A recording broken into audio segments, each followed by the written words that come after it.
fine people who have come to talk to us today. But I wanted to just give a little bit of an introduction, a little bit of a background here. We started this actually before the pandemic, and then just as we got started going, the pandemic happened and we stopped this stuff. And then we came back and said, let's start this conversation about what we're doing with our properties. We called it the Reimagination Project. We started looking for partners in our community. We found one for Parkview actually quicker than we expected, I think. And then we started looking for one for downtown. And I think as the council kind of heard some proposals, the thing that was in their minds was, how does this plan fulfill the values of the co-op? How does it benefit our community, and how does it, am I stealing what you were going to say? I'm sorry. And how does it provide financially for the ongoing sustaining of our ministry? Kathy will say more about that. I think one thing to say about this particular plan, and pretty much all the plans we saw, there's going to be a process of probably losing some of our structures. And we kind of talked about this from the very beginning. We talked about what would it look like if we raised the entire block to the ground and begin something new. And I know there have been plans in the works for years about building a new sanctuary. But I think that we are going to, as a part of this process, not today, but as a part of our own process, are going to embark in a conversation about how are we using our buildings, and how are we using especially the ministry wing? How can we refurbish it, make some changes so that maybe it costs us less to sustain and maybe is more functional? And I think especially, how are we creating sacred worship space? Now, what does sacred worship space look like and feel like? I have no opinion about that as your pastor. But I expect that you all have an opinion about that. And part of that process is going to be uncovering as a community what that means for us and what a lot of this means for us. The nice thing I think you'll learn today as we go on is we have time. We have time for that conversation to happen, okay? I'm not gonna I think that's a good enough introduction to today, which is specifically about what these folks will be talking about. After they have done their presentation, we're gonna have a time for you to ask questions, and then we're gonna have some table conversation, kind of like we did for the Parkview project. We'll get some feedback, and then we'll have a consensus vote. It's a 1 to 5. 1 is, what are you talking about? Get me out of here. I don't understand anything you just said. And 5 is, can we make this happen tomorrow rather than whenever it is, right? So we'll get into that a little bit later. I'll remind you of that as we go. But before we get completely started, I wanted to begin us with a word of prayer. This is a prayer from Holden Village that some of you might be familiar with. O God, you have called your servants to ventures of which we cannot see the ending, by paths as yet untrodden, through perils unknown. Give us faith to go out with good courage, not knowing where we go, but only that your hand is leading us and your love supporting us. Through Jesus Christ our Lord. Amen. Hi, good afternoon. So the council knows I have zero patience. It is not a quality or a spiritual thing that was given to me at all. So as we've been going through and discussing these things, it's like, geez, when are we going to get to something that we can do this? Brendan and I have lengthy discussions on projects and plans and things, and I'm like, okay, let's go. And then he throws out a deadline or something that's 2 years down the road and just demolishes me. So we've had good, but today I can be excited again and bring something to you that the council has reviewed and thinks it's worthy for it to be presented to you.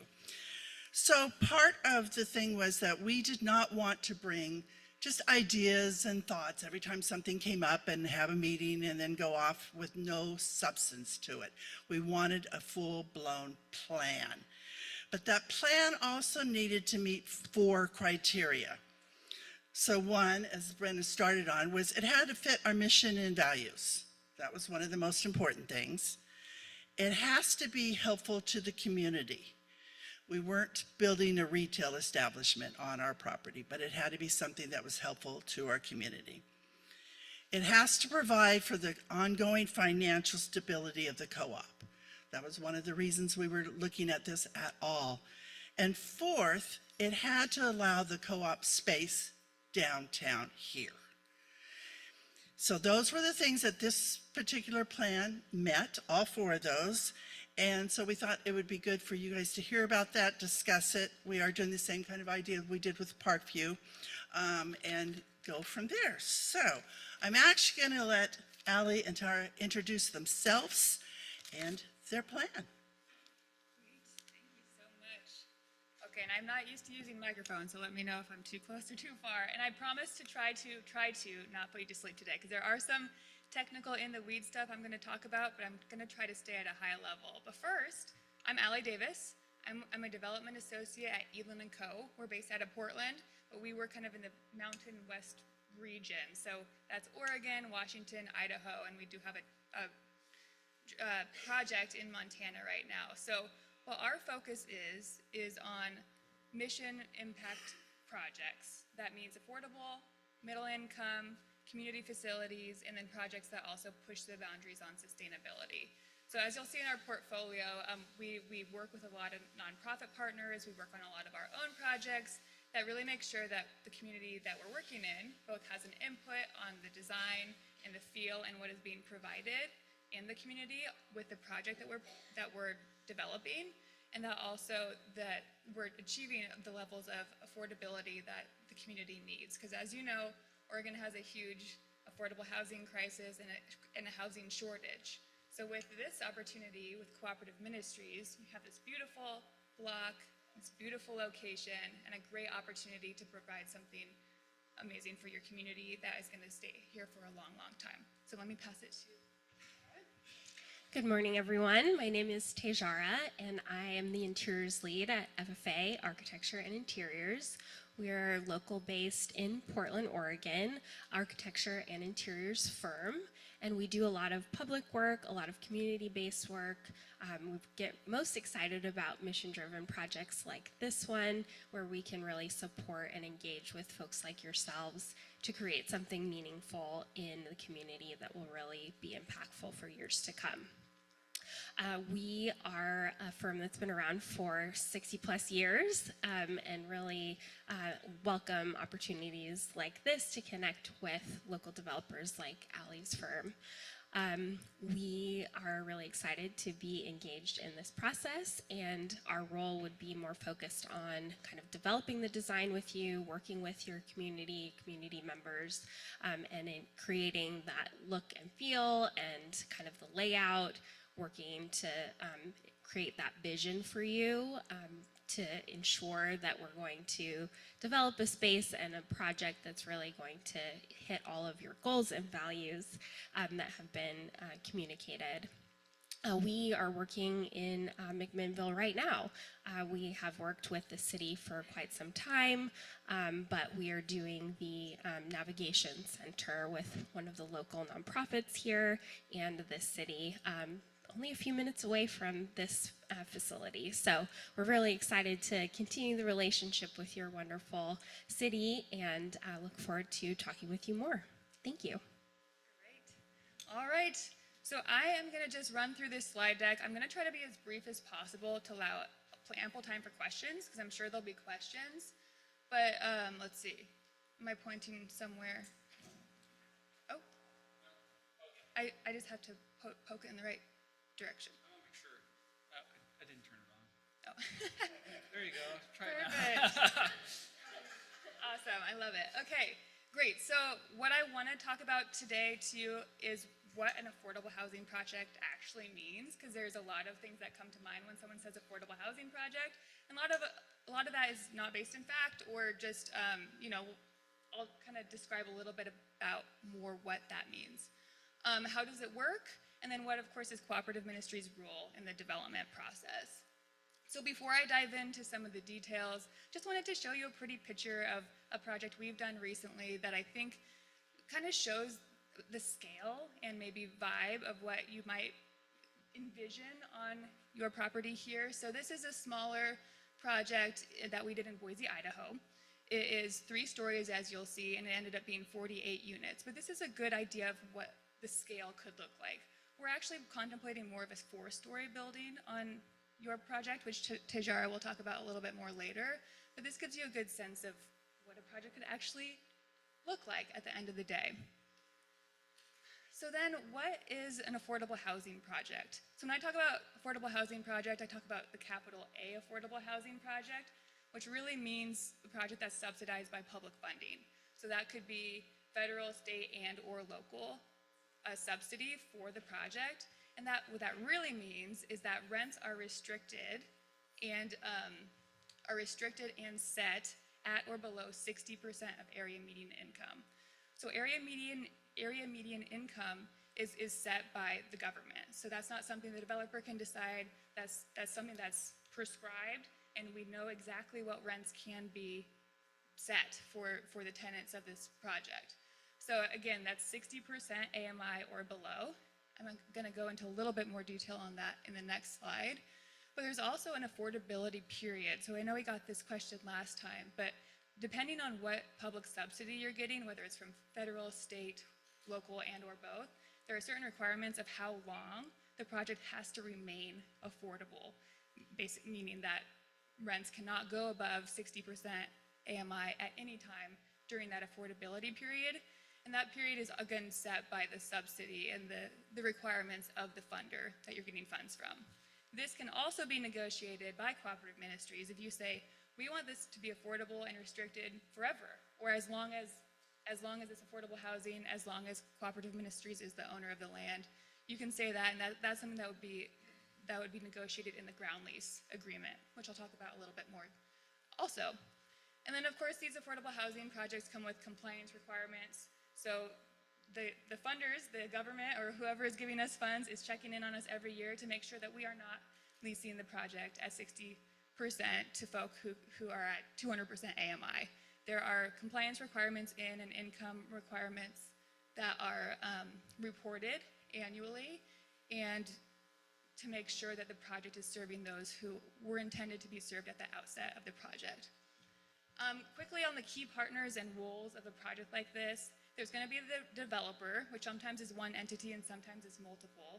So in this case, Edlin & Co., my firm, would be the developer, and we would be in charge of getting the capital stack, all the funding streams together, managing the process through pre-construction, through construction, and through lease-up and asset management. So we're kind of involved from very beginning of ideas until the very end when it's leased up. And then, because we would probably stay an owner in the project, we would be monitoring the project through asset management, which is making sure that everything's going right with the tenants and they're getting what they need, and that rents are being paid and all of those pieces. So the ownership entity would be the owner of the housing portion. So there's kind of 2 owners when you think about it, a project like yours. There's the owner of the housing, and there's the owner of the land, which the owner of the land would remain cooperative ministries. So essentially how that works is you own the block, this whole block, you would remain owner of this whole block, and you would ground lease the section of the property the housing is going to be built on to the ownership entity. And so basically you own the land that the building sits on, and then the ownership entity, which is the developer, would own the building. Generally in a ground lease structure, it's a 99-year or so lease, so that at the end of that 99 years, unless it gets re-upped, cooperative ministries would then be owners of the building. So that's kind of how it works. 99 years is so far out that so many things happen between then and now, but that's kind of the idea if you got to that point. So then of course there's the architect, which is going to be FFA here. And there's a whole bunch of other partners, including, maybe most importantly that's not already determined, is the general contractor. And those partners would be selected through RFP process. Once we get the MOU signed with cooperative ministries, that would be the first partner we select and bring on board, because they can look at the designs that FFA puts together and give us actual pricing estimates Because right now we have an idea maybe of what it could look like, but we really don't know what a project will cost until we get real costs from a construction firm that is looking at real plans. Okay, and let's see. Okay, so I talked about rents a little bit. I wanted to show you exactly what that means for 2024. So rents are reset. The annual area median income, which sets the rents, is reassessed every single year. So these are the numbers from 2024 for Yamhill County. And as you'll see, and I'll get into this in a little bit more detail in this bottom column here, the Yamhill County is part of the Portland Metro region. So the annual area median income is actually $118,000 for Yamhill County, which is artificially skewed because of being a part of that lumped in with Portland. So you're going to see that the rents are kind of higher than you would expect the rents to be in this area, and that's because really the AMI is set in a way that is pulling from the Portland area as well. But what this means is that you're not only setting rents to 60% AMI, but you're also making sure that the people who live in this building are not making more than a certain amount. So those folks are going to be income qualified. They're going to apply for the project, and we're going to have to make sure that they are making 60% AMI or below. And what that means is that you'll see if there's one person in the household, if we're setting a unit at 30% AMI, they can't be making more than $24,780 annually. This gives you a good sense. For this, oh, I do. There, perfect. And since for a one-person household, so that's probably like someone living in a studio apartment, maybe someone who is single and working downtown. If we're setting the rent to 60% AMI, they can't be making more than $49,000 a year to qualify to live in the apartment. When we talk about household sizes, as they relate to unit sizes, this is generally what the government is setting as how many people they are expecting to be living in each unit size. So for a studio apartment, they're expecting one person. For a unit size of a one bedroom, maybe two, and a 2-bedroom, 3. So of course there's going to be people who are living in a 1-bedroom and it's just one person, or maybe it's 3 people. So this isn't going to be like set in stone, but this does indicate how they are measuring the income requirement. So if there are 3 people living in a unit, they're going to be using the combined income of all 3 of those people to make sure that they're qualifying. So kind of an interesting thing, although not that interesting probably, but anyway, for me it's interesting. Okay, and then what that corresponds to is that the rents are set to make sure that any household is paying no more than 30% of their income on rent. And so that's how they're prescribing the rents, and that corresponds to rents here. So for a studio apartment, for a 60% AMI set unit, the folk living in that are paying no more than $1,239, and then so on and so forth. So for a 2-bedroom, it's $1,593, and that's of course 60% AMI. So as you'll see, those aren't low rents, but it's 60% AMI. So you can be the 50%, 60% AMI category is really what we're going to be seeing in a project like this with limited resident services. When you get into the 30% AMI area, you're really looking at folks that need an enhanced level of resident services, so a lot more case management, things like that this project wouldn't likely provide due to the space restrictions and just the folks that are going to be in the entity of the ownership structure. But that is, of course, just what we're thinking right now, and that could change. Okay, so funding considerations for this project.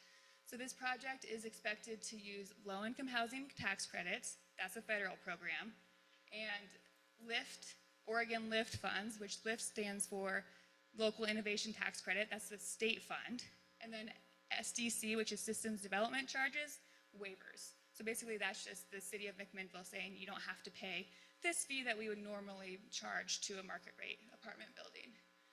The big thing to note here is that LIHTC, low income housing tax credits, and LIFT funds, the Oregon state funds, are both competitive. So those are through an application process that we would apply for and then hopefully get awarded and maybe not get awarded. So I'll talk more on timeline in a minute, but that's just something to know that they are competitive.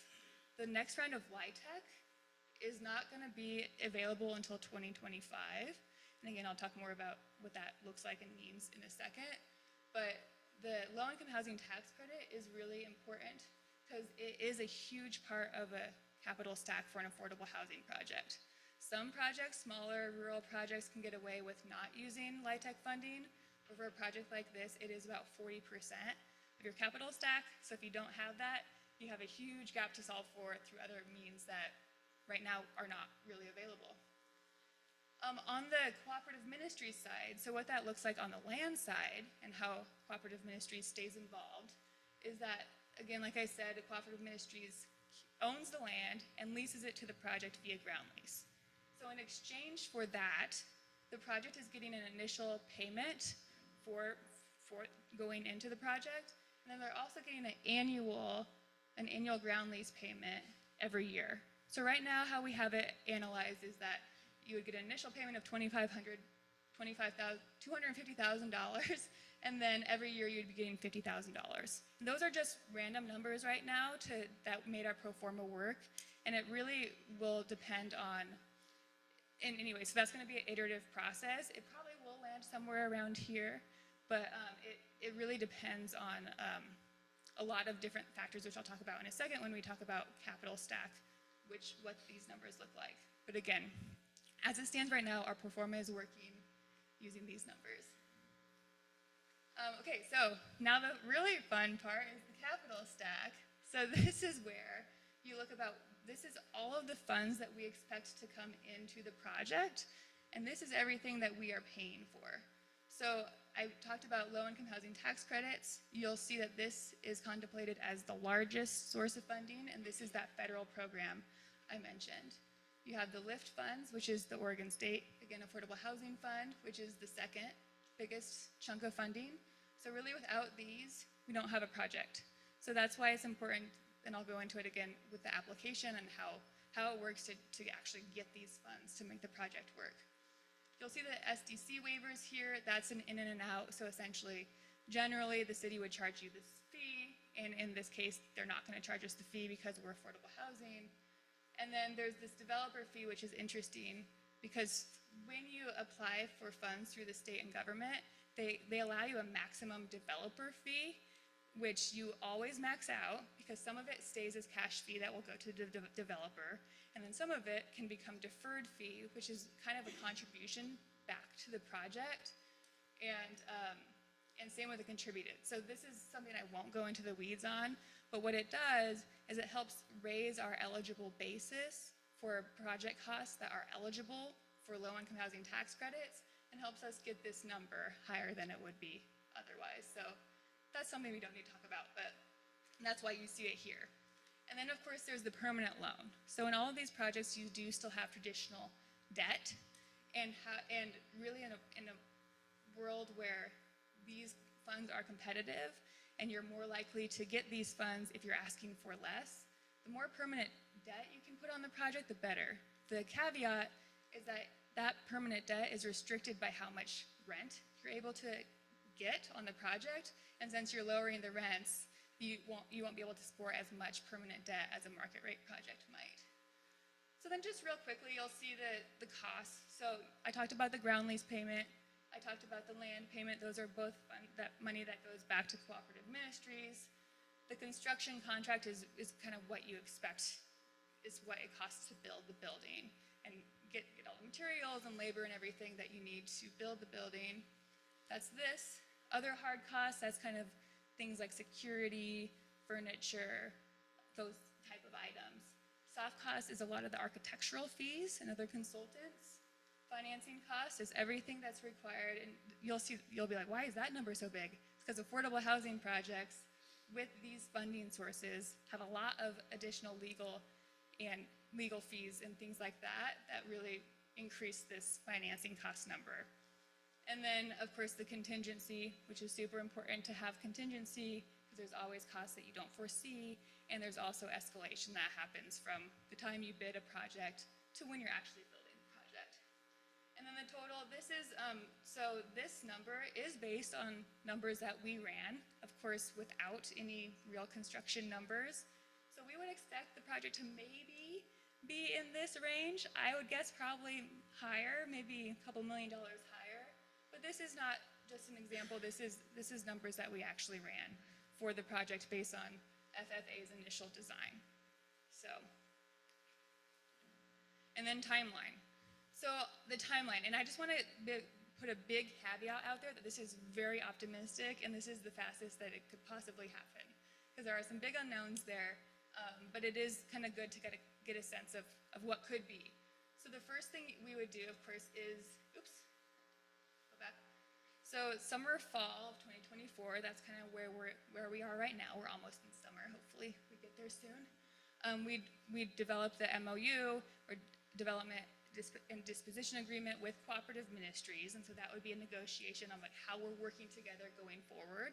It essentially gives the developer site control so that we have the ability to go out and get the funding applications in and start that process. The MOU is going to be a little bit more basic. We agree to work with you, we agree to move forward, and not pull, we've decided to move forward on developing this site and we'll work with you. And then the Disposition Development Agreement is a little bit more nuanced about like exactly how it works and how you're involved and the payments and things like that. So after that MOU is signed, so we have kind of a period of time from the fall of 2024, the summer of 2025, where we're selecting the contractor first and foremost. We're doing site due diligence, so that means we have teams out here doing geotechnical work, making sure the soils are good for the building, really informing what the architectural components will need to be, and environmental surveys, things like that are required before you can develop a property. And then FFA is taking it away along with all of you and us on the design and community engagement. So that's the big bulk of that work. There's going to be a lot of depending on how we decide to do the MOU, we're going to be designing, we're going to be getting feedback. We'll probably host a couple town halls so people can come in and kind of inform how the design process is going, tell us what they like, what they don't like, making sure we're headed in the right direction the whole time. And then of course, during that time, we're negotiating and finalizing the final ground lease with Cooperative Ministries. So that was what I mentioned, is you stay the owner of the land, and there's a ground lease agreement so that it really determines the terms of that agreement.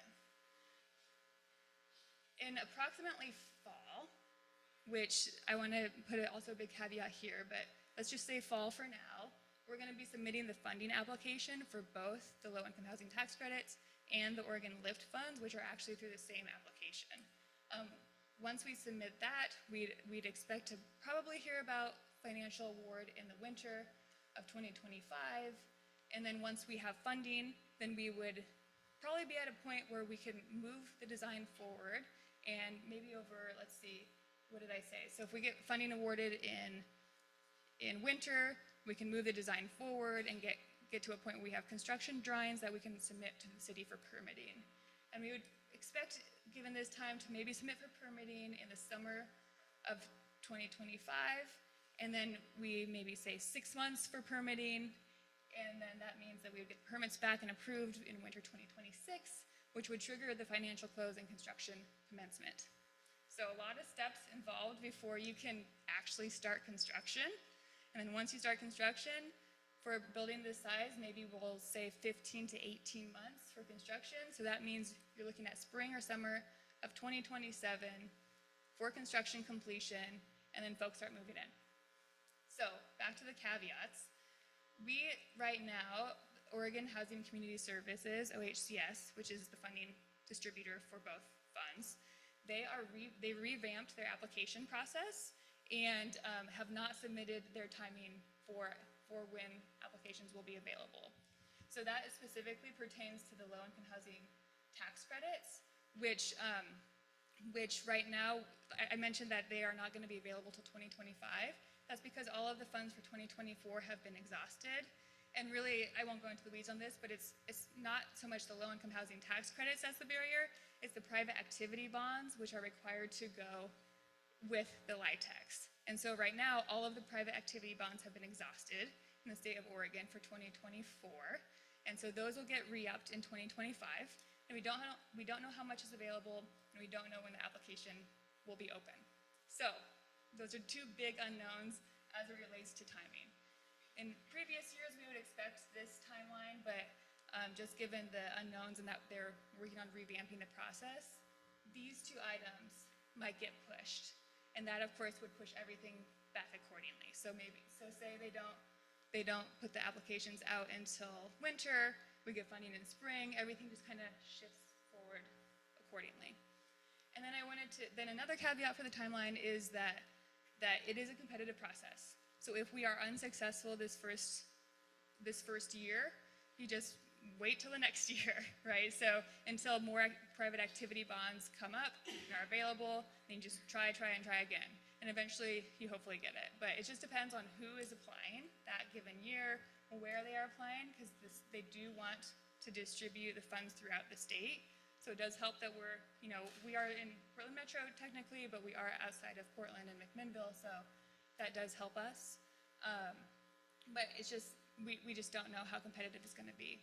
One thing that could help us is that it has passed the House and sitting with the Senate, is that the private activity bond cap is contemplated to go up, and also the amount of private activity bonds required for each project is contemplated to go down from 50% to 30%. So if that passes, there's going to be a lot more to go around. And so while still competitive, it'll become a little less competitive. So we're keeping our eye on that. If that goes through, it helps. So that's timeline. Okay, great. And I will pass it over to Tajara, and she can talk about a little bit more about our concept design so far. Great, thanks, Allie. Just, I guess, give you guys a little minute to digest all of that before I start going into the weeds on the design.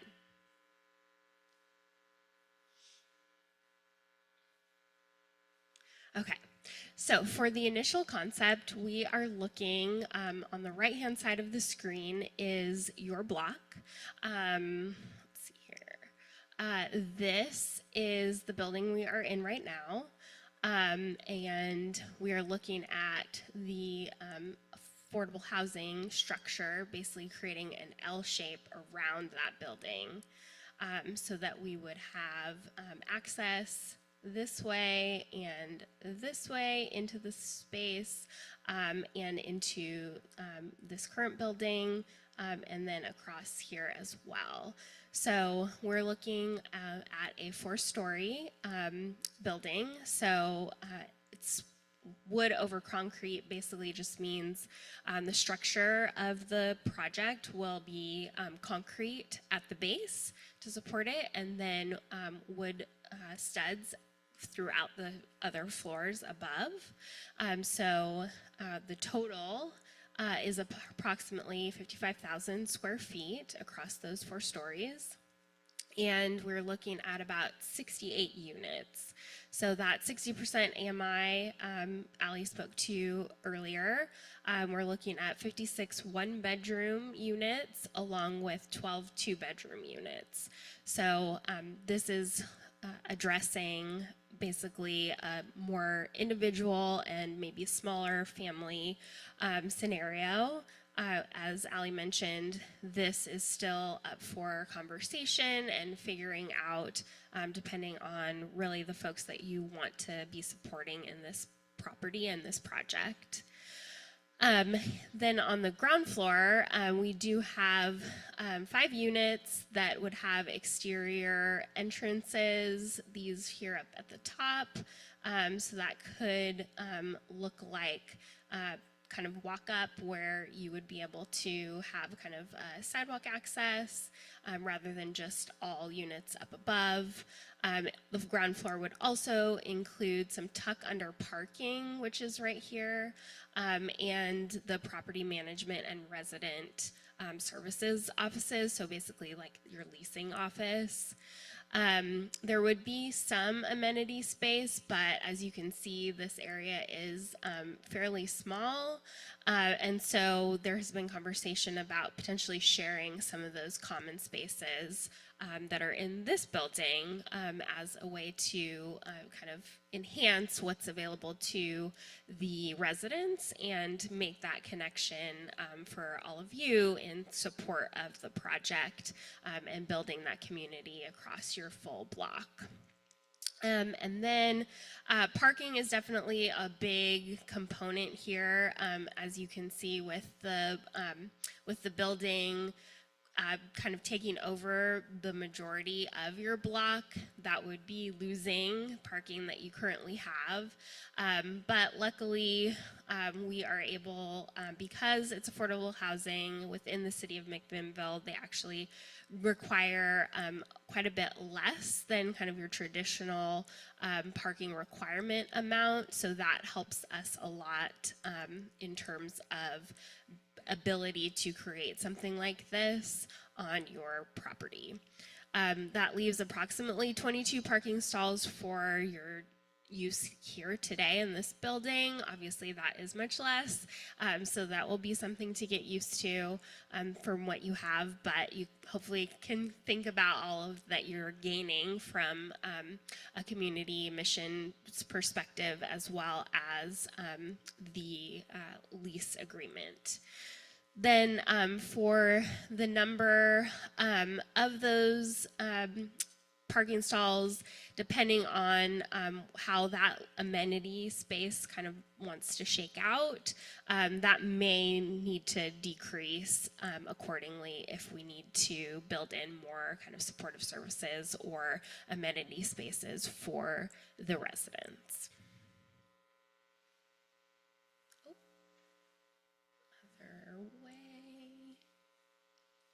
Go. Okay, so this is a quick sketch of the upper floors. Oops. Of the upper floor, so basically 2 through 4.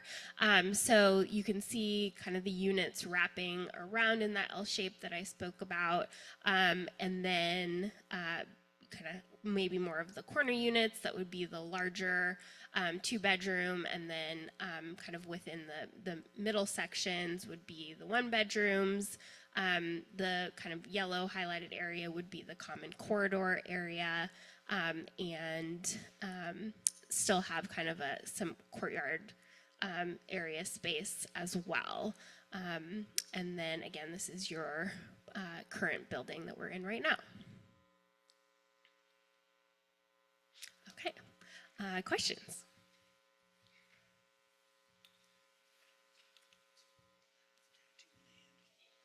Oh, sure, yeah. Oh, you gonna go around? Yeah. Test. Okay. Where do we start? So, the entity, the building. Yes. So the entity owner, the building owner, is responsible for maintenance and upkeep of the building. Yes, absolutely. Insurance. The co-op is strictly LLC, Exactly. not connected with anything going on with Nope. the building.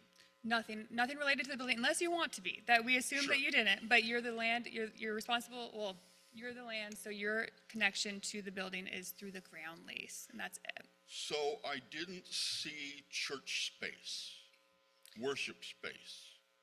Right. And if that so you're not including working space, worship space in the first floor? This all whole of it. building. Okay, so the worship space will be in the building, in the entity.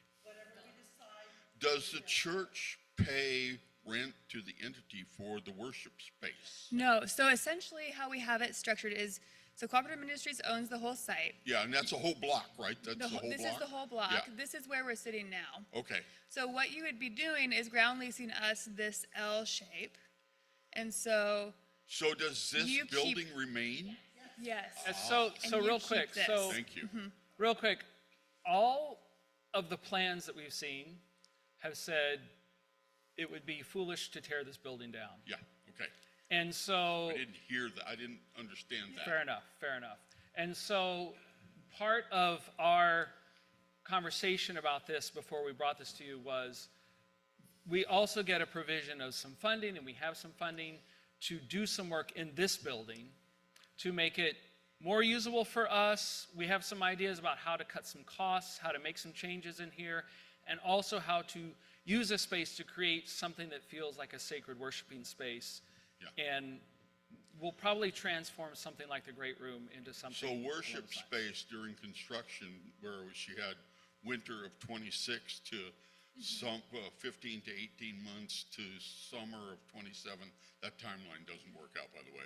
Should be summer of 28. Yeah, there's But so some during budget in there. construction, we would We'll still be here. be operating here. Yes. as a church. Construction won't have a huge impact on the functioning, yeah, Okay, except parking. Yes. employees and, Could be maybe a couple weeks if Sure. we're doing something that we need to or don't feel safe Yeah. here, but during the rest of the time, we're not. I'm good.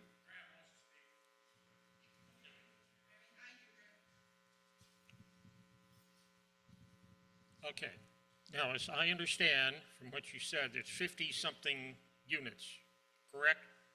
Okay, If it stays 4 stories, we're looking at about 68. And again, that can 58. change. 68, okay. How many parking places are underneath? So right now, it's contemplated that we have 56 spaces total. The requirement for those spaces to be dedicated to the housing is for affordable, 0.5 stalls per unit. That's city dictated, which leaves 22 available to the church. Okay. So that's, again, might change, right. but If you go out and count the car, if you had counted the cars in the parking lot this morning, you would find more than 20. of course, yes. And so Okay? that's something we're definitely gonna have to look You will also find at. that you'll have to figure 1 car per unit minimum. It may not be it may not be in a requirement, but the overall thing is if you do not have 1 per unit, we will find that your people will be parking in our parking area over the weekend, and so we no longer will have thing. Okay, so parking is going to be the biggest problem. It's the biggest problem always a downtown big- right now. Always a big conversation. Okay, now, yeah, now, the other thing is, our local affordable housing for the commission, for the city, has published that the median income based on the 2020 census was 58.9, not 100 and something. Yeah, Okay, so I know you're including that we're part of the Portland Metro, but we're not. Right. We're not really. I right. mean, as a small business owner, I do not pay the transit tax for the metro area Right. because maybe the folks in Newburgh do, but here in McMinnville, we do not. This zip code is exempt. Right. So I'm concerned about whether or not your numbers are truly representative of our community. Well, so what these numbers are is what the government dictates as far as what you have to set your rents at based on how they're calculating the area median income. And how they're calculating the area median income is lumping all of this area together. So like I mentioned, you're gonna see these rents and you're gonna say like, there is no way that is 60% rent in this area. And you're right, because market rate in this area is probably close to this, maybe a little bit higher, although there aren't a lot of good comps because there's not a lot of projects of affordable housing. But this is what we're required to set it at or below, right? So then it's a conversation of who are you serving? What can the folk that we want to serve actually pay? And is this reasonable? And if it's not, then we have another conversation about how we can make the financing work. Because these numbers and the calculation here directly ties to how much debt your project can support And then, of course, that goes into how much public subsidy you need, and are we going to be competitive in getting that public subsidy? So if we say we actually need to have all of our rents at 50% or below, or 40% or below, it's possible that we won't be able to make the project financially feasible. So there's definitely a balance there on what that looks like. There are also some other tools we can use. So one tool that we definitely want to use is called the Oregon Affordable Housing Tax Credit. And essentially what you do is you apply for that, and your lender buys the tax credit, and they reduce your interest rate proportionally, and that savings in interest rate is directly passed on to your tenants. So what that means is that you're getting the project's getting the benefit of 60% rents, but then you can reduce some of the units, or maybe all of the units, depending on how much you get, and decrease the rent accordingly. So we have a project right now that is set at all 60%. We have $4 million in tax credits, which is allowing us to reduce a big chunk of those units to 50%. So there are tools that help both the project stay financially feasible and help lower rent that we can look at. But really, the bigger question is, who are we serving, and can those people pay this? And if not, then we use those tools, we look at what they can pay, and then we have to, play around with the numbers accordingly. But this is required, so essentially, we just can't charge more than this, which means we can charge less.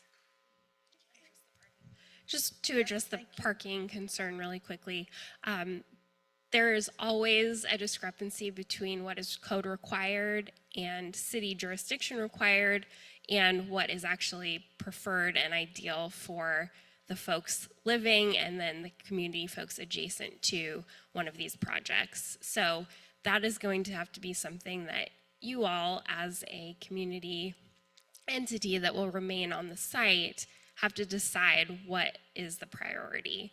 Is it to have more spaces? That would then mean a smaller footprint of the building, less people served, less rooms, all of that in order to go that route. And then we're back into the conversation of project feasibility and if we can really make it pencil. So yes, it's absolutely a concern. We totally understand that would be a big impact for all of you, as well as the folks that are, using it as public parking to go shopping right around the corner, all of that. It's absolutely a decision conversation piece and something that is an impact. We are definitely not saying that it's not.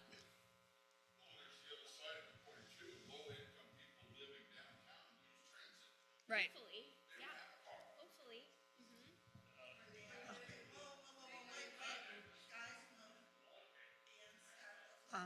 My question is, in your presentation and in the drawing, you say this building remains, but not the sanctuary. That goes. Not any of that, anything outside of this building does not. Okay, that's what I wanted. So explain competitive on the bidding process. Is that first come, first serve? Is that, filling in certain priorities? Is it a combination of that? It's a combination, and as I mentioned earlier, that OHCS, Oregon Housing and Community Services, where all the funds come from, is revamping their process, and their goal is to try to make it a non-competitive resource. So in the past, how the competitive works is that you get certain points for certain things. So you're serving, the amount of AMI your project has. So if you have any units below 60%, if they're 30% or below, you get more points for more affordability. You get more points the less you ask for. So, and that's based on per unit subsidy. So they do have a requirement that you're not asking them for over a certain amount of subsidy per unit. So that's really important. And if you're asking them for less than their cap, then you get points for that. So there are definitely components that help us be competitive. Who you're serving, what resident services you're providing, where you're located, because they do have an emphasis on spreading funds throughout the state. That being said, they're trying to make it a non-competitive resource, which as a developer, we don't know how that works, because it's a limited resource and there's going to be more people applying for it than they have funds for. So then how they're going to be prioritizing is still up in the air because they're getting rid of the point system. But it's going to be more about how much they have, who's applying, and then it's TBD if they're going to kind of revert back to their old point system, or if it's for prioritization, or if they have another way to look at it. But again, more answers to come there. Let's see, I was going to say something else, but really it's TBD. What they want to do is have it be a process where there's not a certain time where the application is rolled out and you have to apply by, say like they roll out the application in January, application deadline is April. They're getting rid of that, and so it's going to be a more rolling application process where you can put in your project at any stage and then they help you work through the process to get to different stages. So that's the theory, and we have yet to participate in it because it still hasn't been rolled out completely. I hope that helps. It's very convoluted. Sorry, it's very. Hi, I have two things. First thing is recently our city denied a hotel due to mostly the height and as well as our historical downtown. How do we contemplate that? Those are great. Those are great questions. So there will need to be basically land use review process with the city to figure out what they will allow. But the height that we're looking at is actually in line with other heights of projects in the area or buildings in the area already.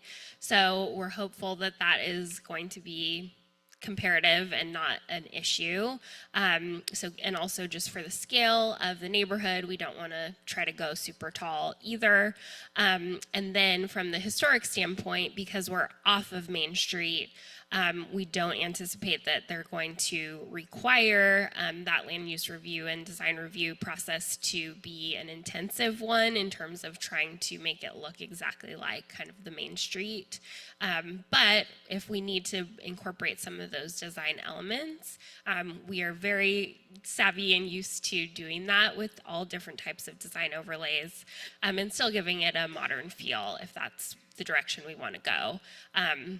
But all of that kind of design components and pieces, processes, engagement with the city is to come. Okay, and then my second question is mostly for the church. How do we continue to have space for all of our, like our AA, our scouts, and all those things like that come through our church? Yeah. No, I mean, that will be part of our conversation in how we are, for Scouts, for AA, for Meals on Wheels, for Saturday morning breakfast. I mean, when we talked about the Reimagination Project, that was a part of that broader understanding. I mean, we would be losing parking, we would be, thinking about the ongoing sustainability, we would be thinking about which buildings would we not have or have, about the historical aspect. How would we preserve the legacy of the history here as we move forward? So that's all going to be up for this congregation to have an extended this congregation to discuss and determine amongst ourselves how best we can serve all the organizations that we already have partnerships with. I have a few questions. It's not too long, I promise. So the AMI is that take-home income, right? That's not like an annual salary; it's take-home income. Yes. I believe that's a good question. I believe it's gross, actually, but I'd have to confirm that. Let's see, let me go back. I would have to look to confirm that, but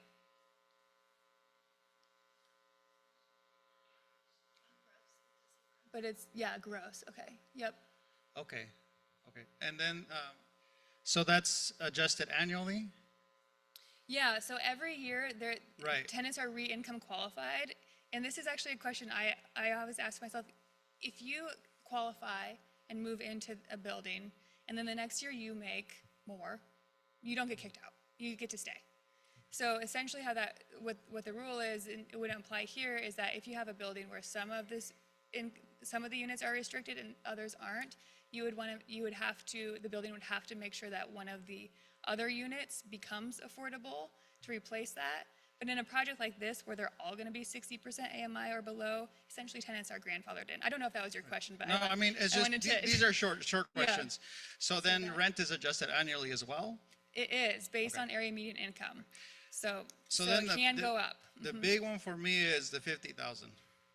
Is that adjusted annually? Is it, Oh, is the there? 50,000? Yeah. Yeah, so that's Is that counted, is there inflation added to that? How does that work? for the ground lease payment. Yeah. So that is going to be negotiated in the ground lease agreements. So it could be that it's a straight payment. It could be that we say it's, increase 3% every year, along with rents, to your point, which Right. we don't know how much the rents increase every year because that's based on actual AMI and inflation and how those are growing.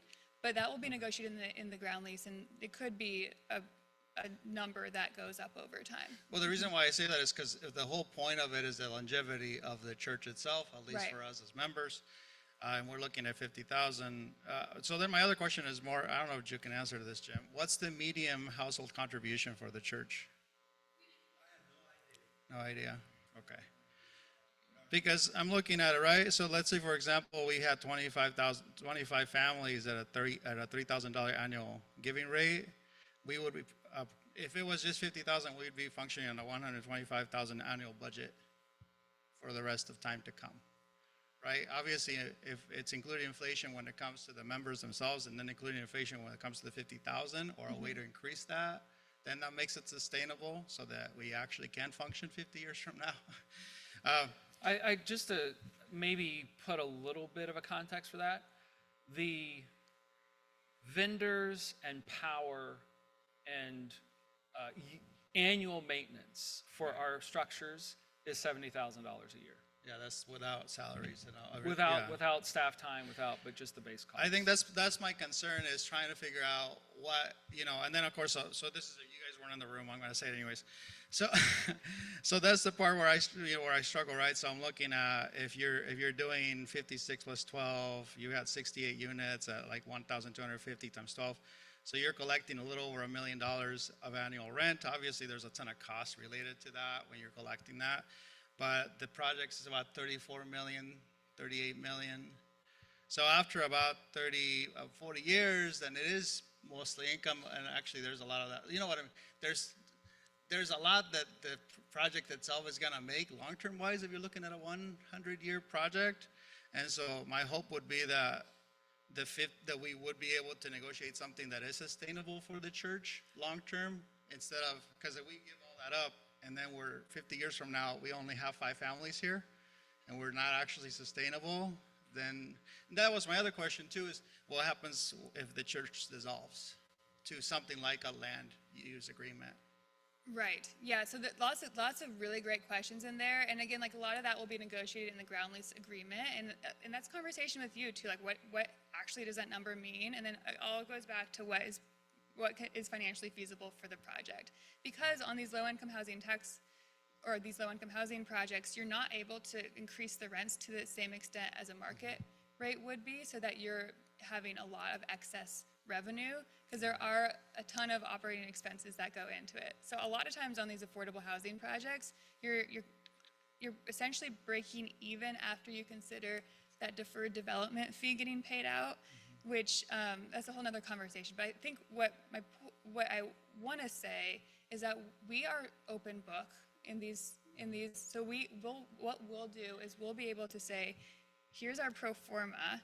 This is how we're getting these numbers. Here's the actual revenue the project's making each year, so that you can see it, so that you know like what the entity is making, how much is going to the ground lease payment, and then what actually makes a project work. So those are all things that will come out once we have construction numbers and a better idea of our final, of where everything's landing, and then what Cooperative Ministries needs to be sustainable. That's where I struggle with, like, even lowering rent and stuff. I'm like, well, that's sweet and everything, but really, if we're gonna be sustainable, like, we have to make money. Yeah.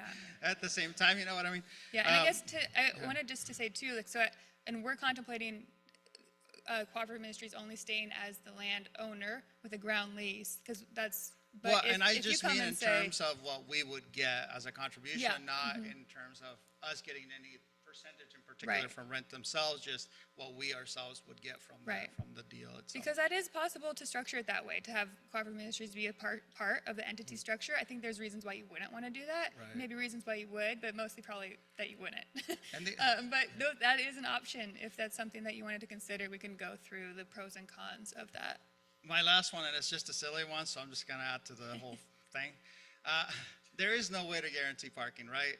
It's not like we would get a little card Oh. that, as we would have little membership cards where only us, we would get those parking spots. I mean, think, you have if it ends up that you do have those 22 spots, we would sign them. We would, put signs on them only for cooperative ministries. Like, there are ways that we can try to encourage it at encourage least. that. That's all I have. You can have like parking monitors that will just increase your operating expense. So there are things that you can do to enforce it. Yes. Yeah. Exactly.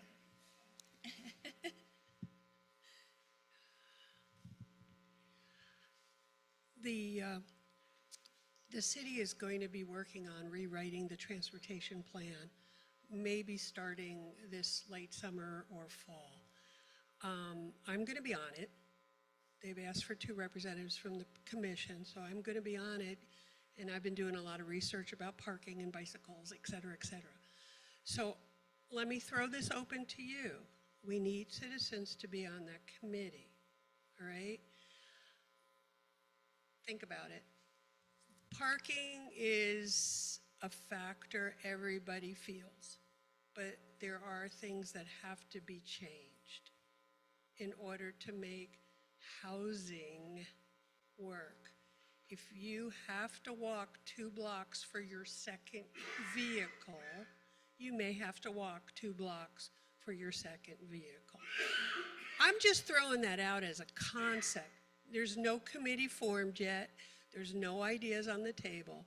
I'm just saying what we're used to probably has to change a little bit.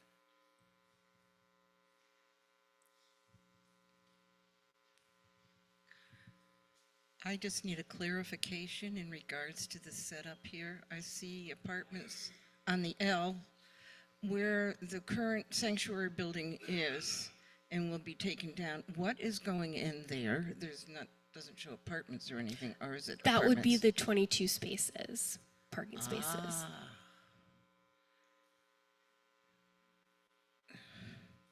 So that would be the parking lot for us, Yes. Yes.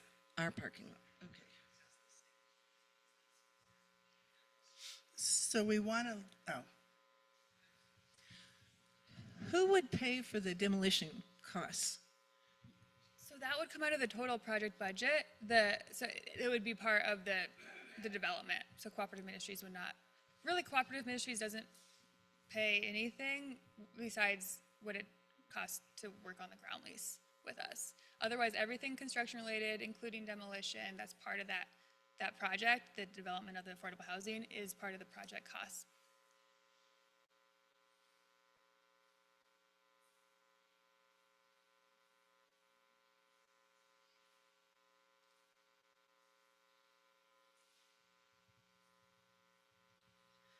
What if we decide we want more families versus single tenants?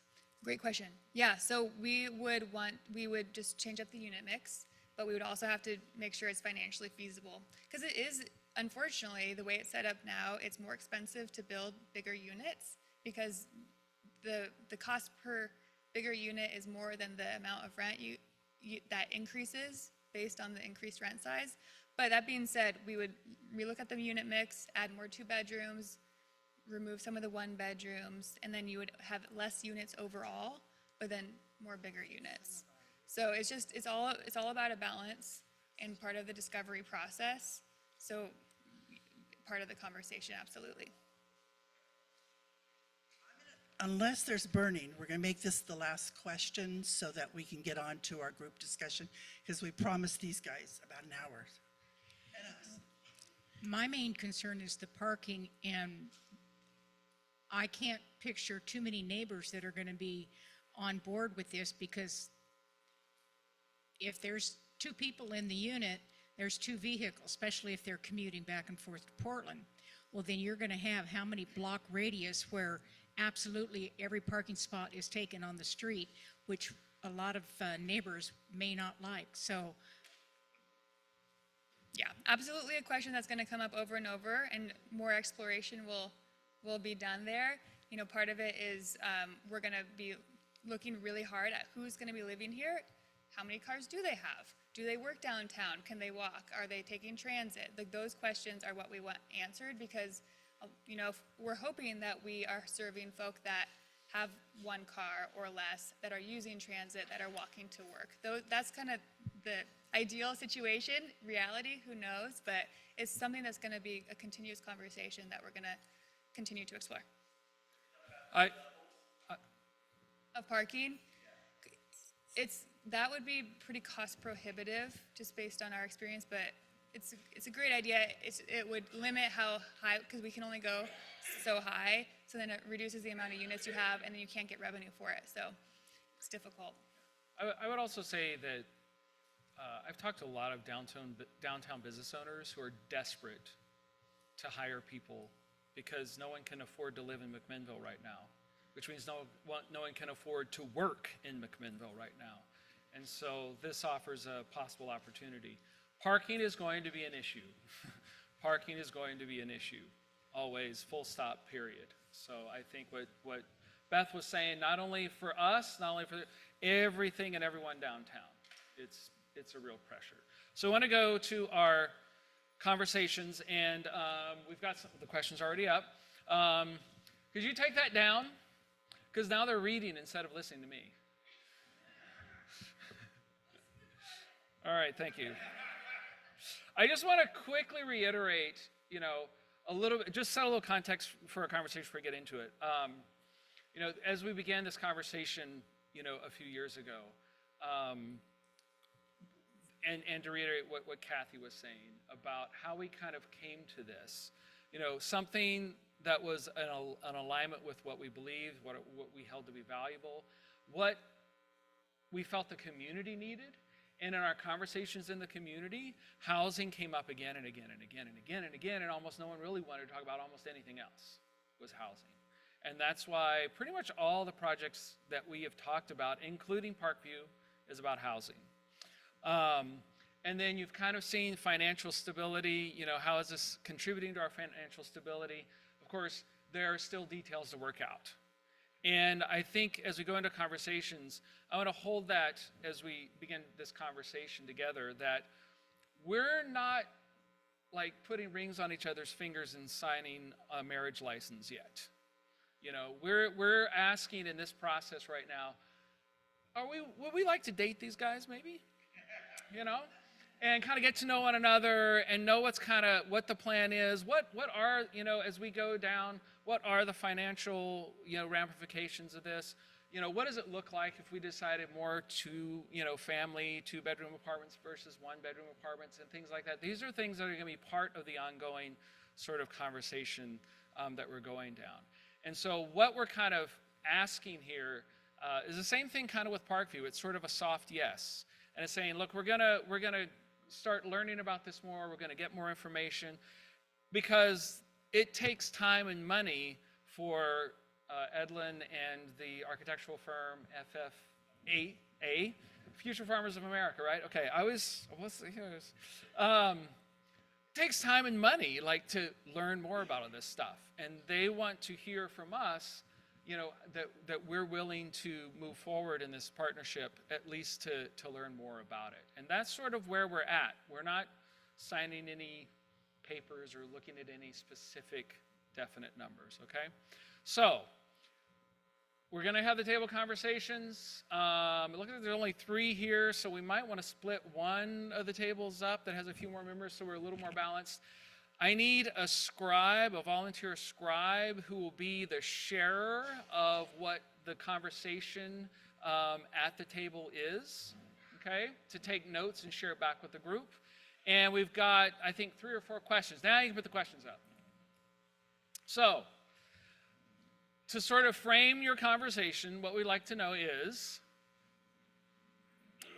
how does this plan fulfill the values of the co-op and align with our mission statement? Anyone know what the mission statement is? Huh? Inspired by Christ, our mission is to love and serve with all people, to unite all creation to God's restore all creation to God's loving embrace, right? What are the hopes and dreams behind such plan? You think about this plan, what is your hope? What kind of a dream comes up for you?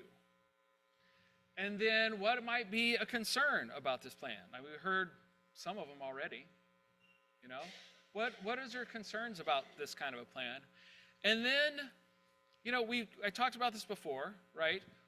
This would mean losing the sanctuary building, right? It would mean reconfiguring this space, right?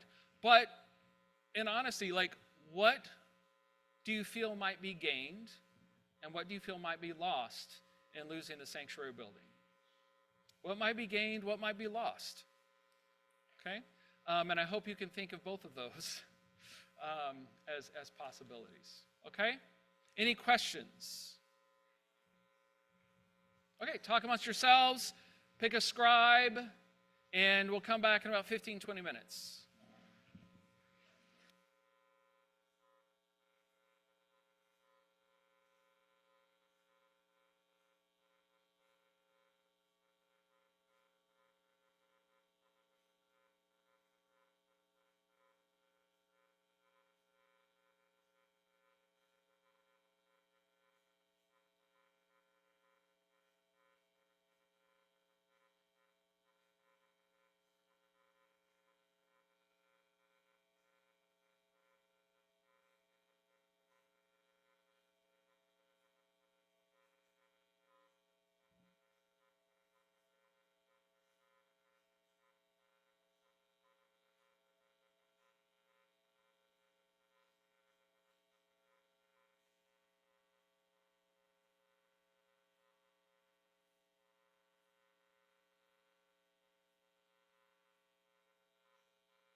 Five more minutes. 5 more minutes.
Okay. Are we ready to kind of come back? I see some nodding heads. I see a few nodding heads. Are we ready?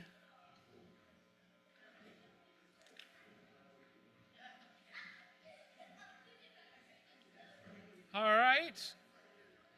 So I'd like, could the scribes please identify yourselves? Scribe. Thank you. So I'm going to ask the scribes, we'll start over here, to share what we heard from the first question. Do you have anything from the first question? Sure. we answered this question last. So, it was helping people who are in lower economic status and keeping programs we're currently working with, like Meals on Wheels, SBM, Scouts, etc. That those are not going away; those would continue. That's all we had.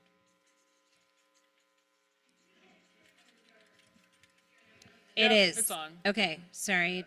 I just started getting quiet. Helping people who are in lower economic status and keeping programs we're currently working with, like Meals on Wheels, SBM, Scouts, etc., that those are not going away. That all still aligns. Okay. Pat? We felt that fulfill was the wrong word, Okay. that we're actually headed towards Okay. in that direction by making a difference within our community. But to consider it completely fulfillment, we didn't feel that it was just that's the direction we were headed. Okay. Everybody's a critic.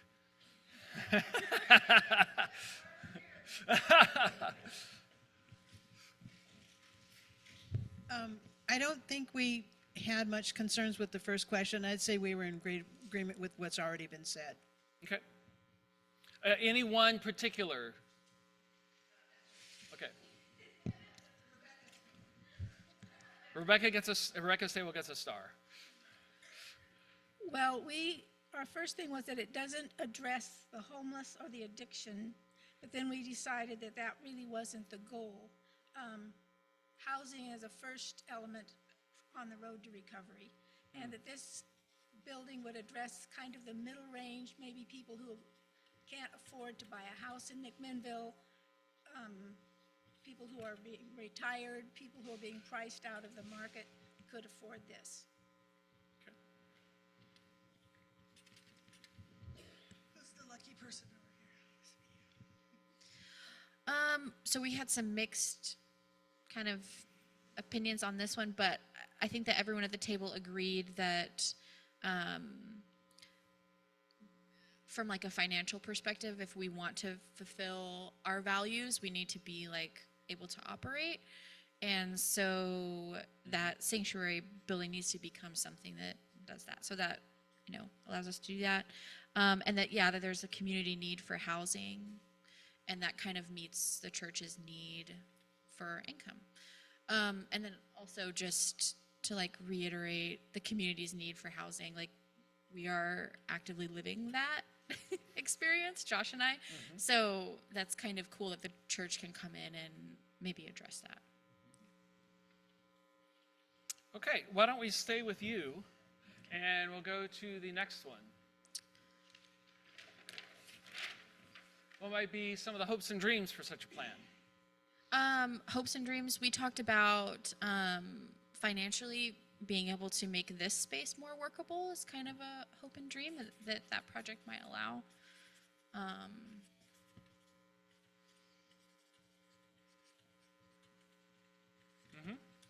The church being able to be something that operates in the long term in the future financially.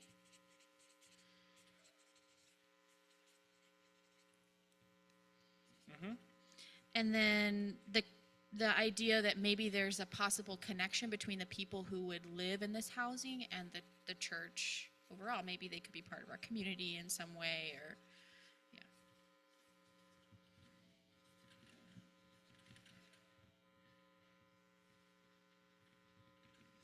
Some of our suggestions for this are things people mentioned in the mission statement, but the first one was that we would keep the services like AA, Boy Scouts, Saturday morning breakfast, Meals on Wheels, continue to do those kind of public things.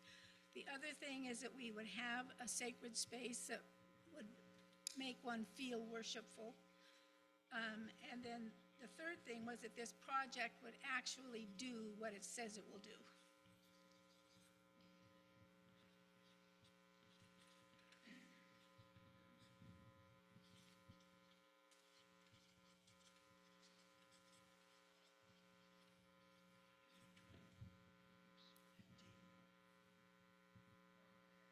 Jeannie? I think the hopes and dreams, it would fall under the fact that they were suggesting making 2 services in this building, 2 church services. And I think other than that, it's what's previously been said. Okay.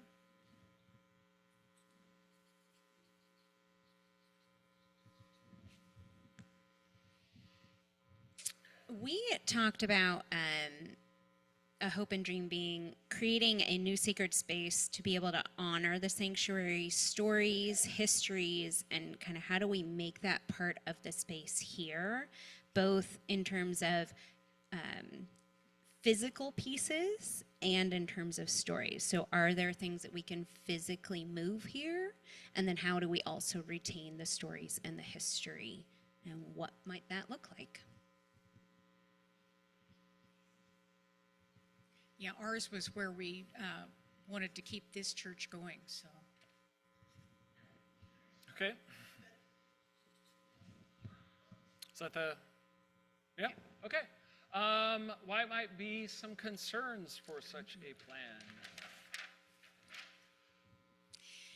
Our main concern is and it's already been answered, we wanted to make sure that it would be McMinnville residents that are going to be hopefully working here in McMinnville and not be commuters to Portland back and forth. That we wanted to hopefully attract the ones that in fact worked and wanted to live here in McMinnville. Is that also maybe a hope and dream? Yep, that's, yeah. McMinnville for McMinnvilleites. Is that what I'm hearing?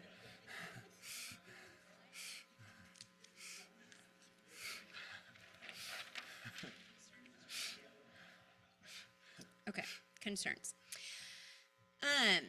We started with how could it be built in a potentially more environmentally friendly way, like solar, and then quickly we're also like, well, new buildings today have all of those things part of them usually, and are probably way more environmentally friendly than the houses we're currently living in. So that might be already addressed, but something we like to think about. We had a discussion going back and forth also with the units for more single people versus families. And we always like the idea of families and in catering to children and making sure they're doing well. We want them housed, but then also thinking about the singles or kind of young adults moving up and whatnot. And then we also started thinking about the space. So if we had apartments here that had more families, where are those kids going to play? Where are they going to hang out? We don't have a playground or a park really nearby. There is the upper city park over there, but it's not like there's a playground right next to the apartments. And so having more single units might be better for this location. So we kind of went around about that. And then also kind of thinking about one of the concerns being we're downsizing our space, and again, how do we continue to have the scouts and people meet in our limited spaces, and could we build out in like that gravel pit that used to be a playground, like how do we kind of extend our building a little bit and build in some more spaces, and then maybe making that also have some of the aspects of the sanctuary or building incorporated into that newer potential extension. And then of course the concern would be costs around that as well. And of course, just parking, we're just always concerned about that.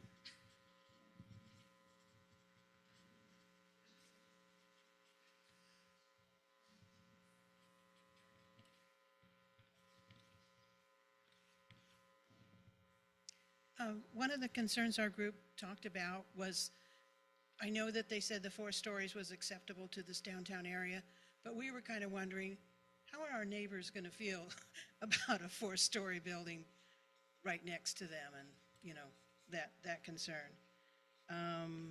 The price of the, base price of the annual income, maybe that's going to be the last question.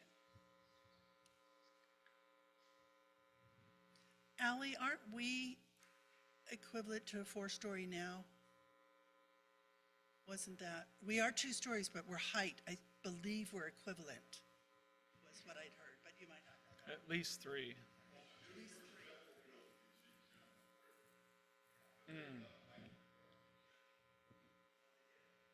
Are they 5 stories then? Are they 4?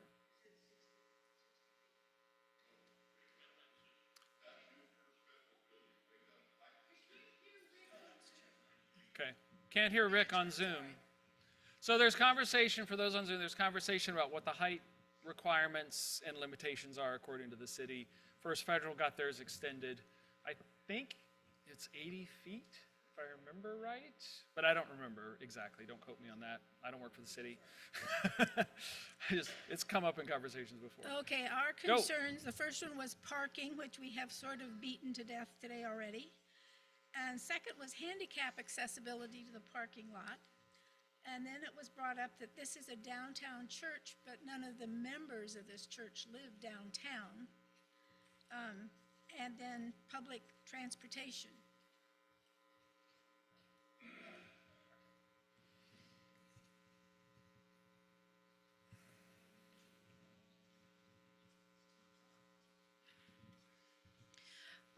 So some concerns that we had around parking, and not just the idea of us losing parking spots, but then perhaps the community losing parking spots, and what would the city feel, and like what would they approve in terms of like losing those 60 spots?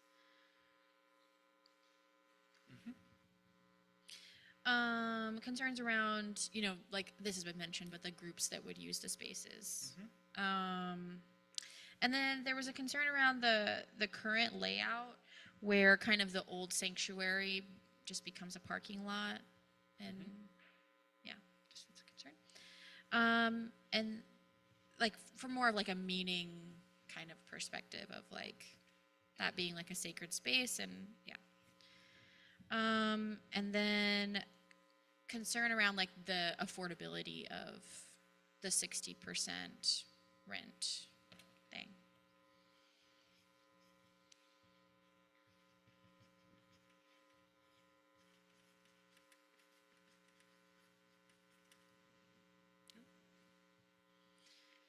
Okay. All right. Then replacing the current sanctuary building with affordable housing or a parking lot. Is there housing above the parking? Or is it just, yeah.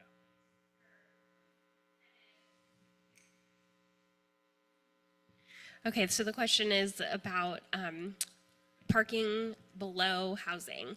So in the current layout, we do have a few tuck under spots with housing above it.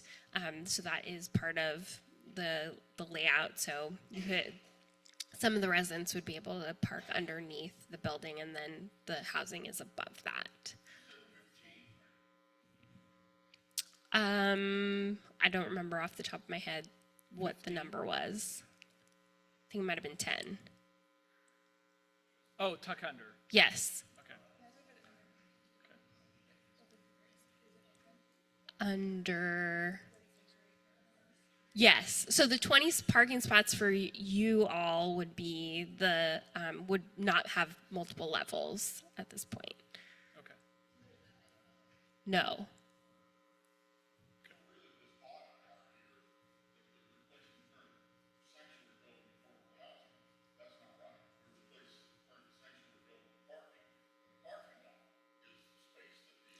Yes. Okay. Okay. Yeah, that's okay. So the statement is the plan as it is that the parking space, primarily for the church, would be where the sanctuary is. The residents will be parking in what remains of the parking lot with tuck under parking and some parking space there. Yes. Okay. Although that is, you know, all of this is just All of kind of this a is subject- conceptual, this is just a plan, it's just- speculative idea. It would need to be worked out and, you know, Right. taking So- into so, yeah. consideration So- many things. Yes, yeah. So this is not, okay, this is the final plan that you're all agreeing to. That is not what we're saying. That is not what this meeting is for. That's not what we're doing. The plan that we saw is a plan that we'll need to go over with a fine-tooth comb, and we can make adjustments to and do different things with. Okay? So it's just a concept, it's not the final plan. So when you say, when this question was there, we're replacing the current sanctuary building with affordable housing, I mean, we kind of are. Just not exactly. But that is the consequence of putting up affordable housing, even if with the plan as it is. Right? So, but that isn't necessarily the ongoing plan. So, just for clarity. Do you have a clarifying question? Okay. Because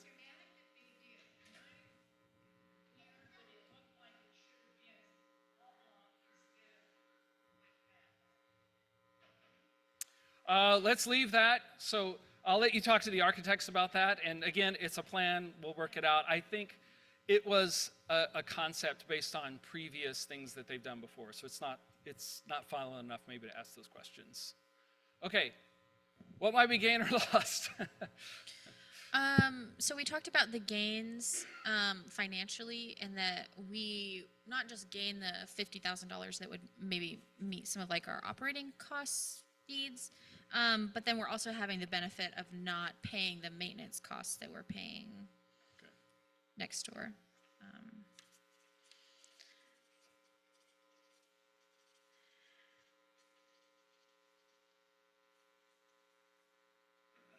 Okay. There's also the gain that like that building isn't being used probably as much as it could be, so we're getting to use a space that isn't getting to be used.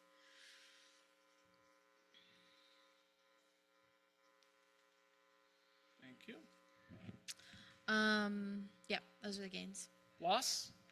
Loss. We talked about parking. Yeah. Okay. The legacy of that building. Legacy. Mhm.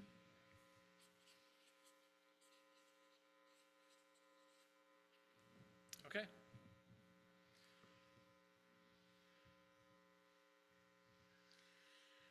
Well, no one at this table had an emotional attachment to that building. Okay. Fair enough.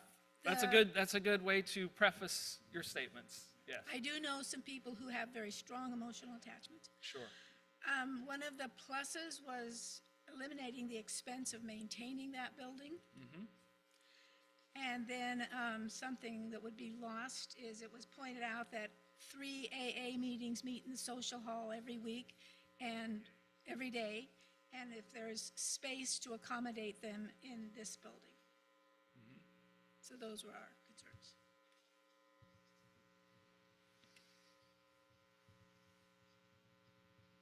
Good. So gain and lost? Okay. All right. Go ahead, Jeannie. We had a couple things that I'm not sure what question they fell under, but we were concerned about the annual county income of $118,000. We weren't sure if that was, a good figure to calculate rent. We thought it was a little high. Okay. And then we were wondering if Edlin could give us a project that they're I thought they mentioned current working on a project in McMinnville, so we could sort of check it out. That's FFA.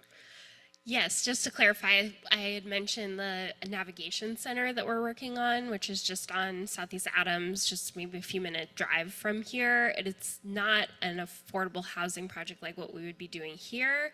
It's a shelter and services and community space, office space type of project. So it's for folks experiencing homelessness that might be able to come to get services for maybe a health check or just to have a bed to sleep in for the night. It's more of that kind of a service, community service project.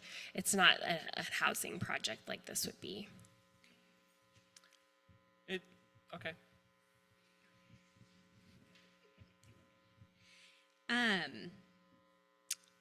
We didn't have a lot here. One of the thoughts, potential gain, is if we did build out and extend out into that gravel pit, that we'd have that other room for our partner groups. So thinking of our AA groups and other meeting groups, that if we did extend, that's a potential gain. And then the gain of potentially repurposing things, like in the sanctuary building, there's some really pretty stained glass that happened to be in a bathroom and in the prayer room and no one ever sees. But what if we were able to take those and bring them here as an art display or as hanging in the windows somewhere, or incorporate that into some new construction? So that idea of still being able to repurpose some aspects of that sanctuary building and keep it embedded and woven into the fabric of our story. Thank you. Nope. No gains, no loss? Oh, it's already up there. It's already up there? Okay. Anything you want to call out in particular that you saw?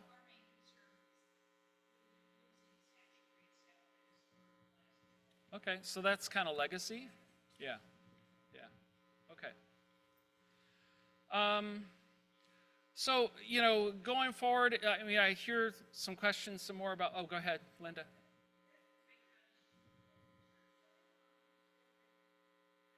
My understanding is it is, and that this is a conversation that we had before the pandemic, was that to be allowed to build takes a vote from city council.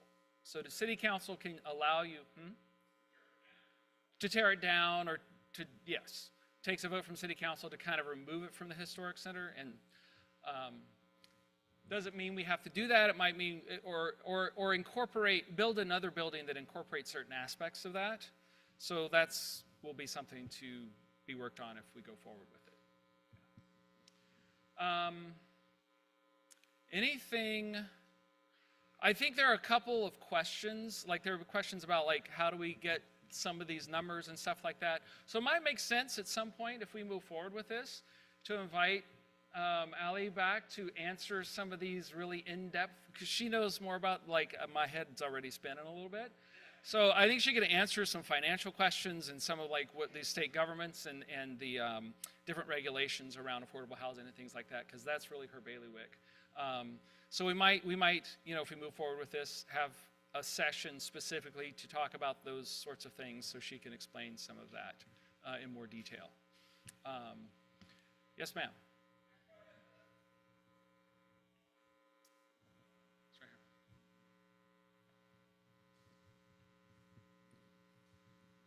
here. It was nice having Jim at our table to, you know, yes, he sends that wonderful letter every month in regards to our finances.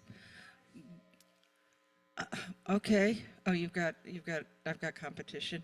So Jim every month puts out a letter explaining our finances, but I'm not sure if people really understand where we are financially and where we're going, because we're running in the red, not in the black, and have been for quite a few years. So I guess that's some concern.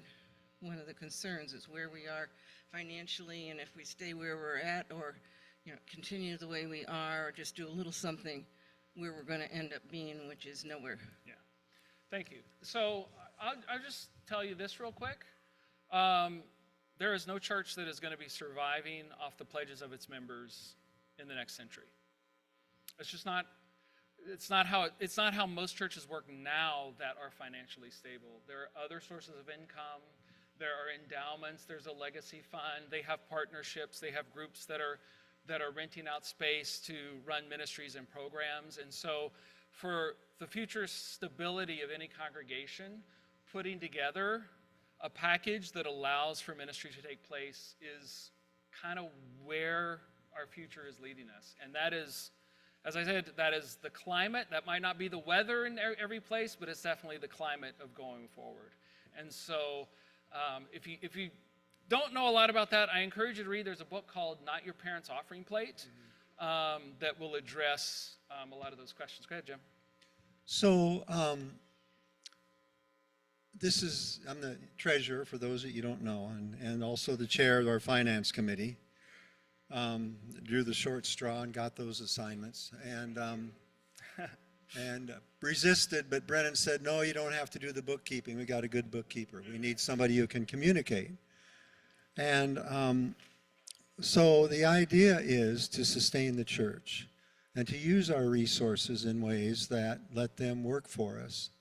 The money's not in a CD, it's invested, and it's working for us. And we have more money now than we had in 2016 when we put the money in investments. So it's just thinking about it differently. The environment of Christianity in America today is different than the environment of Christianity in the 50s and 60s and even in the 70s. A lot of people don't go to church. A lot of people don't feel the need to go to church. We have a community that's sustaining. We have a community where the Spirit is strong.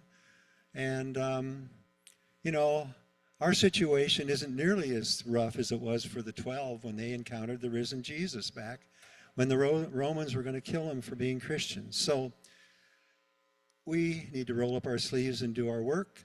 We need to have faith, and we need to think about things differently. What these people are offering us isn't a silver bullet that fixes everything. It's a piece.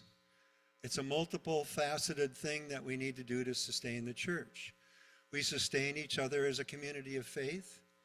If somebody is injured or sick or ill, we pray for each other. We visit each other. We support each other. We feed each other. We feed our neighbors. We do a lot of service in this community.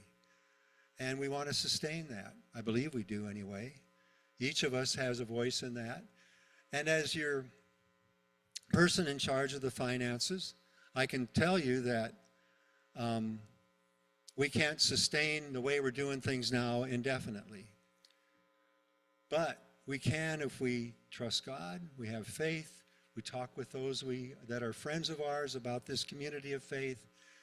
People will come to us because we have something. We got through COVID. We sustained through COVID. We sustain each other with love. And messages like Brennan gave this morning and Cecily has given, like Josh gave, all of those things help sustain us. We have a role to play in this community. I believe that. I believe the Spirit's calling us that way. So anyway, I'll get off my soapbox. But it's not going to be the way it was. We can't sustain that way. Nobody can. The biggest churches cannot. People are leaving churches for various reasons. People are coming to churches for various reasons, mostly for community and the Spirit speaking with them, through them. So I think we need to have faith, but I think we each need to speak from our experiences and deal with the things that trouble us here, because it's change and there's going to be loss, but there's going to be gain as well. So thanks. And I just say, you know, let's wrap up here. Because the faith doesn't mean, I mean, if we just had faith, I'd just tell you all to go buy lottery tickets tomorrow. And, you know, if God wanted us to survive, then someone would win the lottery, right? Anyway, so what we want to do now is what we did kind of last time. If you remember you were here, we're going to do a consensus vote. I said this at the beginning, and the scribes at your table, I would like you to write down the score for every person, and please write down how many people are at your table. So your job will be to write down the number of people at your table, and then write down the score for every person. And what I want every person to do is show your scribe your vote, which would be 1, which is, I don't like this, please don't talk about it again. And 5 is, we need to do this tomorrow, let's get on this right away.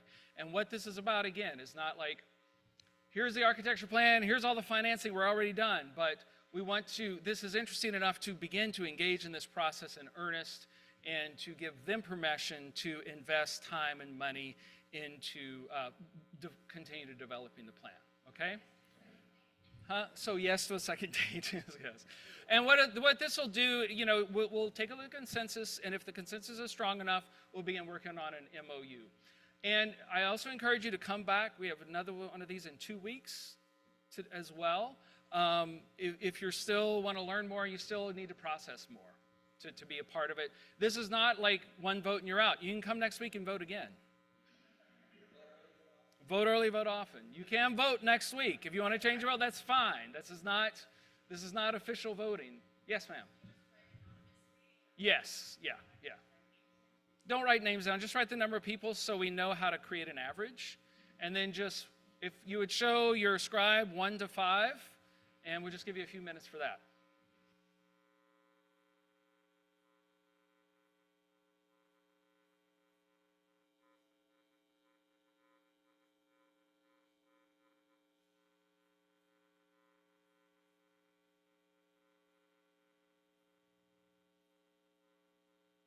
Or is almost 5, but not quite.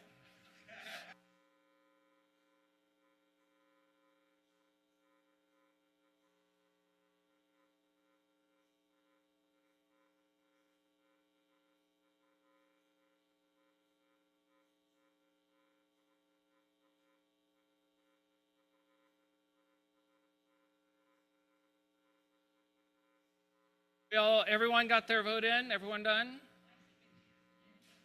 Okay. Again, this will happen in another couple of weeks. Thank you to Tejara and Ali for coming by. Their faces will be here in a couple of weeks as well. Before we go, let's have a quick word of prayer again. I'll just do the holding prayer once more. O God, you have called your servants to ventures of which we cannot see the ending, by paths as yet untrodden, through perils unknown. Give us faith to go out with good courage, not knowing where we go, but only that your hand is leading us and your love supporting us. Through Jesus Christ our Lord. Amen. Go in peace.